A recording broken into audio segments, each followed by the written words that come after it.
नमस्कार, आप लोग देख रहे हैं क्राइम टीवी। मैं कौशाम्बी से अनिल कुमार। इस समय हमारे साथ मौजूद हैं कौशाम्बी के जाने माने समाज सेवी जो इस समय अब नाम के मोहताज नहीं रहे, राम बदन यादव जी। हम इनसे कुछ बातचीत करेंगे। यहाँ पर हमारे यहाँ उत्तर प्रदेश में जितने भी गौशालाएँ बनी हुई हैं उनमें की दुर्दशा के बारे में बात करेंगे। क्या व्यवस्था है, कैसे वहाँ पे गाय जी रही हैं, और कुछ शिक्षा से संबंधित भी बातचीत होगी। और आज इनसे हम कुछ कड़वे सवाल करेंगे क्योंकि ये आए दिन इनका वीडियो वायरल होता है, वर्तमान सरकार के ऊपर अनेकों प्रकार के आरोप लगाते रहते हैं। तो आज भी हम इनसे कुछ सवाल करेंगे और कुछ जानकारी लेंगे। बहुत बहुत धन्यवाद है हमारे क्राइम टीवी न्यूज़ चैनल पर आपका।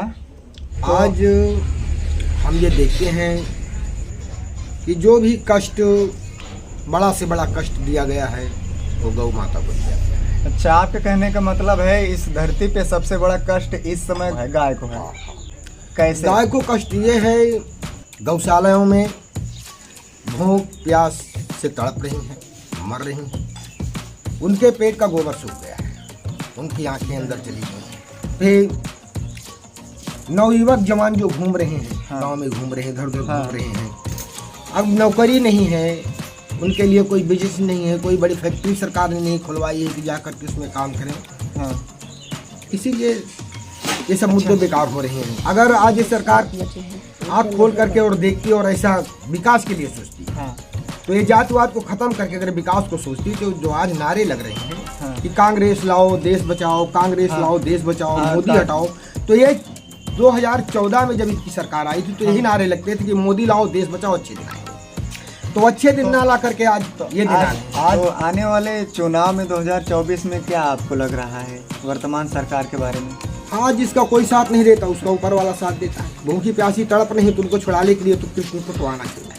अच्छा, तो आपका इशारा कहने का मतलब है कि उत्तर प्रदेश के पूर्व मुख्यमंत्री की तरफ आपका इशारा हो रहा है? नहीं, इशारा नहीं हो रहा। हम तो सोचते हैं कि सुप्रीमो मायावती जी को प्रधानमंत्री बना दिया जाए। अच्छा, वो कट्टर नेता हैं, माननीय राजनाथ सिंह मिली जुली हैं।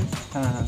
नेताजी के कुछ संदेशों को जानती हैं। 5 वर्ष की सरकार में उन्होंने पूरे उत्तर प्रदेश को ऐसा चमकाया है कि ना कोई सरकार चमकाएगी और न चमकाया है।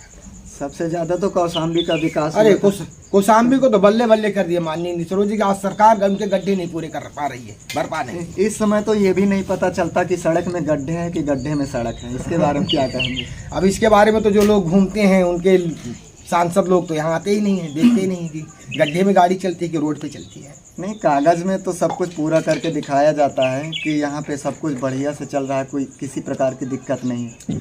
भाई ऐसी की हवा ना खाकर अगर किसान के बीच में आते, किसानों के बीच में गर्मी और इनकी हवा खाते तो उनको पता चलता है कि गड्ढे भर गए हैं या गड्ढे रोड पे गाड़ी चल रही है। तो बीजेपी सरकार ने तो बोला था कि 2024 के पहले गड्ढा युक्त सड़कें होंगी, कहीं भी गड्ढा नहीं नजर आएगा। तो अब 2024 तो नज़दीक है, अभी गड्ढे रोडों पे है। भाई देखिए, कहना अलग चीज़ होता है और किसी चीज़ को करना अलग चीज़ होता है। ये सरकार 10 साल में कह गई है, किया नहीं है। अच्छा। और इंद्रजीत सरोज जी का जो नाम आ रहा है, आज भी नाम आ रहा है और आज भी आने वाले दिन में भी आएगा।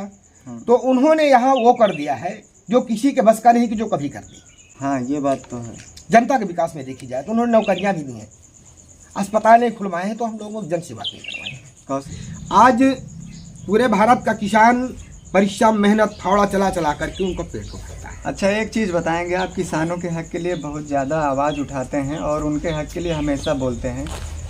क्या जितने भी किसान उत्तर प्रदेश के अंदर हैं उनके घर में रोटी सुकून से बनती होगी शाम को? हम तो खुद ही किसान हैं, हमारा गांव पूरा किसान, हमारा पूरा देश किसान है। उत्तर प्रदेश के 90% किसान कर्ज में डूबे हुए हैं। सच्चाई क्या है? सच्चाई ये है कि ऊपर वाले की कभी झटका आता है उसको किसान बर्दाश्त करता है। तो नीचे वाली सरकार तो 2-2 हज़ार रुपये फंड दे रही है ना किसानों को। बच्चे की पढ़ाई का खर्च, कपड़े का खर्च, पूरा परिवार का खर्च, जानवरों से लेकर के बीमारी तक से लेकर के किसान यहाँ पे झेलता है। सरकारी टीचर सरकारी विद्यालय में पढ़ाता है, लेकिन उसी का लड़का सरकारी विद्यालय में पढ़ने नहीं जाता, वो अच्छे स्कूल में जाता है। ये सब सारी चीज़ें देखने को मिलती है। सब सारी चीज़ें क्या है, कुछ समझ नहीं रही, ऐसा क्यों हो रहा है? इस सब चीज़ों में सरकार को ध्यान देना चाहिए। सामान्य सभी स्कूलों को सरकारी कर देना चाहिए। प्राइवेट जो स्कूलें हैं आज नए उनमें पीरियड में 2 साल 4 साल वाले, बाकी सब इसी तरह सरकारी अस्पतालों में होता है कि वहाँ पे गरीब लोग जाते हैं सरकारी अस्पताल में इलाज करवाने, लेकिन वहीं पर जो अमीर लोग होते हैं, जो नेता लोग होते हैं, उनके घर में किसी के साथ अगर हादसा हो गया तो वो लोग बड़ी बड़ी हॉस्पिटल में जाते हैं, एयर एम्बुलेंस से विदेशों में ले जाके उनका इलाज होता है। क्या वो सुविधा इन गरीबों को सरकारी अस्पतालों में नहीं मिल पाती क्या? नहीं, देखिए अब गरीब का बच्चा बीमार हो गया, हाँ पैसे पैसे नहीं हैं। तो जिला अस्पताल की मजबूरी चाहिए। हाँ अगर पैसे हैं हाँ। तो वो भी प्राइवेट अस्पताल में अपना इलाज करवा लें। जी।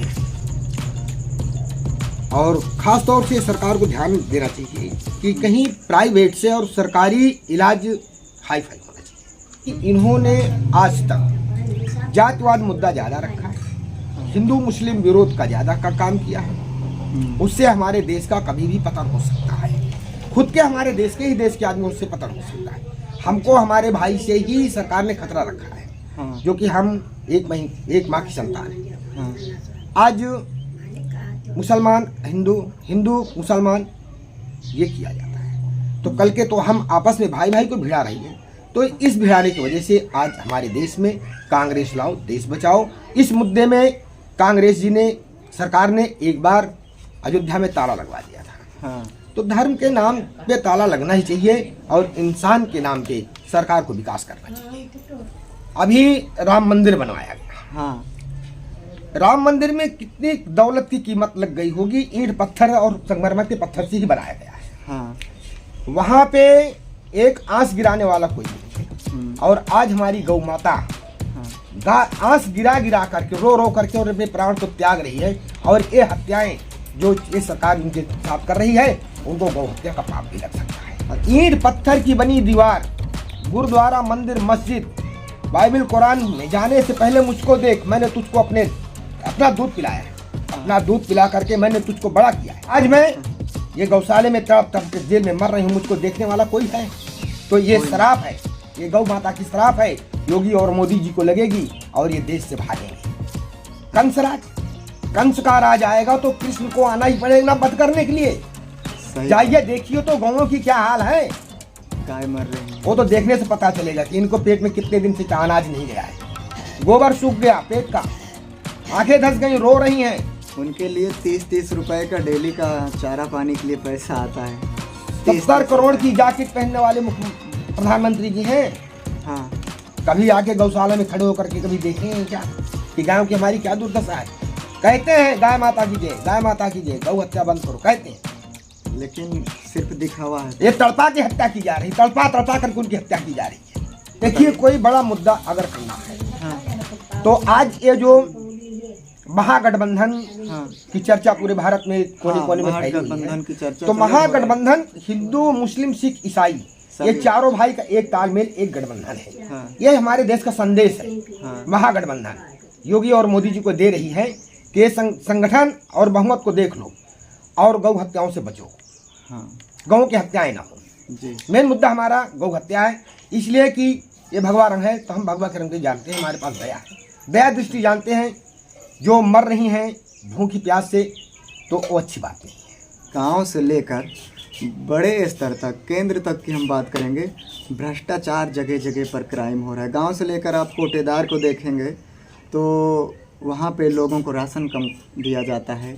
गांव में अगर किसी के पास कॉलोनी आई या शौचालय आया तो उसमें ग्राम प्रधान भी कॉलोनी के नाम पे 20-20 हज़ार रुपये और शौचालय में 2-2 हज़ार रुपये लोगों से ले रहा है। हम किसी प्रधान या ग्राम सभा के किसी मुखिया के ऊपर आरोप नहीं लगा रहे हैं पर्सनली, लेकिन ये सच्चाई है। कई जगहों का वीडियो और न्यूज़ चल रहा है, यहाँ राशन कम मिल रहा है, यहाँ 20-20 हज़ार लिया जा रहा है, शौचालय के नाम पे पैसा लिया जा रहा है। इसमें क्या सच्चाई है? ये सब क्या हो रहा है?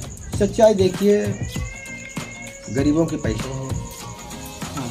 कोई भी उससे आज चंद दिन की ज़िंदगी है, कुछ भी कर ले लेकिन वो खुशहाल नहीं रहता। हाँ। सरकार का दायित्व बनता है। हाँ। कि हम जो किसानों को पैसे देते हैं, किसानों को घर के लिए देते हैं, मकान के लिए देते हैं, पढ़ाई के लिए, उन तक पहुँचे। वो सरकार का कर्तव्य बनता है कि वहाँ तक पहुँचे। अगर नहीं पहुँचता है तो सरकार उसको जांच करनी चाहिए। आपने सुना होगा बहुत ढेर सारे केस आए होंगे ब्लॉक में, आप जाएंगे ना तो 70,000 कमाने वाला सरकारी अधिकारी 300 रुपये कमाने वाले मजदूर से घूस लेता है, उनके बारे में क्या कहेंगे? देखिए, आज ज़्यादातर छोटे मुकदमे और 420 रुपये के काम जो भी होते हैं पैसे की लालच से होते हैं। पैसा